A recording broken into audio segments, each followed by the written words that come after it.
За дараагийн синхрон хичээл маань улс орны нэрийн тухай. Хичээлийн зорилго улс орны нэрийг зөв бичих. За бид нар гадаад үгийн зарим үсгүүдийг үндснээс хэрхэн тэмдэглэдэг хийх зэргийн саний. За хайрлын үгийг монголч тэмдэглэнэ гэж тийм ээ. За В үсэг маань доошоо харсан юм эдгээр хэлбэртэй бичигдэнэ. За үгийн ихэнд дунд адагт хэрхэн яаж бичснийг хараарай.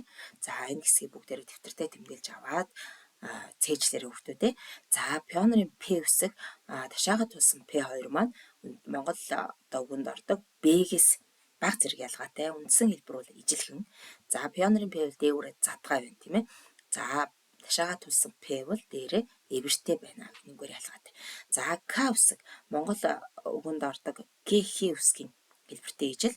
За голдоо бол бага зэргийн нуруу татсан юм хэлбэртэй байна. За Ц Ж2 бол Монгол нэвчгийн Монгол үгэнд ордог зэчтэй бол ижил хэлбэртэй. Гэхдээ урдаа нэг нь гогцоотой, нэг нь доошоо харсан юм бага зэргийн гизэгтэй бичигдэнэ гэсэн. За Ж үсэг бол титмийн үндсэн зурлагын хэлбэртэй, дээр нь малгайтай гэсэн. За Х үсэг маань болоод ирэхээр титэм. За нөгөө Монгол үгэнд ордог Д үсгийн хэлбэртэй төстэй. Гэхдээ артлаар бол нуруу нийтгүй онгорхой юм задгаа байдаг онцлогтой. За Х үсэг бол мөн Х үсэгтэй адилхан мөртлөө элийн эвэр ороод ирж байна гэсэн. За тэгвэл гадаад үгэнд ордог шиг гэвч үсгүүд Монгол үгэнд ордог үсгээс ялгарч байгаа тэр онцлог шинжүүд нь юу вэ гэдэг. За П үсэг, пионерын П үсэг бол зарим Монгол үгэнд хэрэглэгддэг. За жишээ нь нар дагаа үгнүүдийг хараарай. Паржигнах, балхгар, пембгэр, пөөх, паах гэх мэт үгнүүдэд бол пионерын П маань ордог юм байна.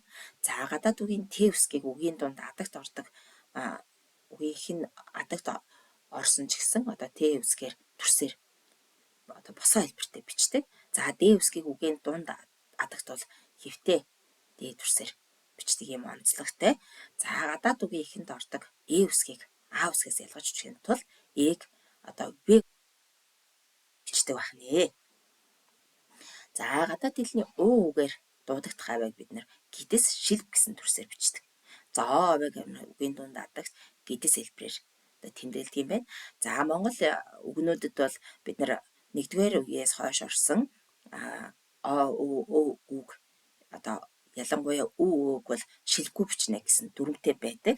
За гэтэл гадаад үгэнд ороод ирэхээр яадаг вэ гэхээр үг нь болохоор шилбтэй.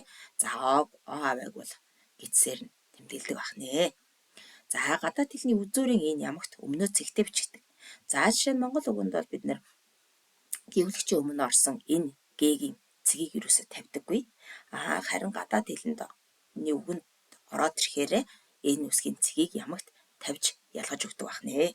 За гадаад үгэнд орсон иш цэг тавьдаг.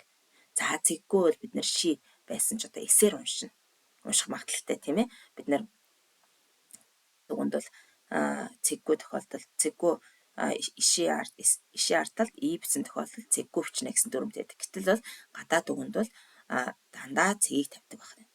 За В Е үсгийг бол гэвлэгчийн өмнө хойно ихэвчлэн Е-гээр уншина. За хишгийн өмнө хойно бол голдуу В-гээр ингээд хишиг зохицох ёсоор уншаад явдаг байна. За дараах улс орны нэрийг хэвтүүлээ хамтдаа уншийе. За хамгийн ихнийх бол мэдээж Хятад, Япон, Герман, Бразил, Америк гэсэн улс орны нэрс байна. За дараагийн болохоор багш нь дипломат харилцаатай Монголтой дипломат харилцаатай улс орны нэрийг оруулж өгсөн байгаа. Тэрийг таад маань гадаад Монголд ичгээр бичнэ. За тэгээ гадаад үгэнд ордог үсгүүдээ сайн бодцоод бичээд бие даалтаа илгээгээрэй. Хичээл маань ингээд дуусж байна.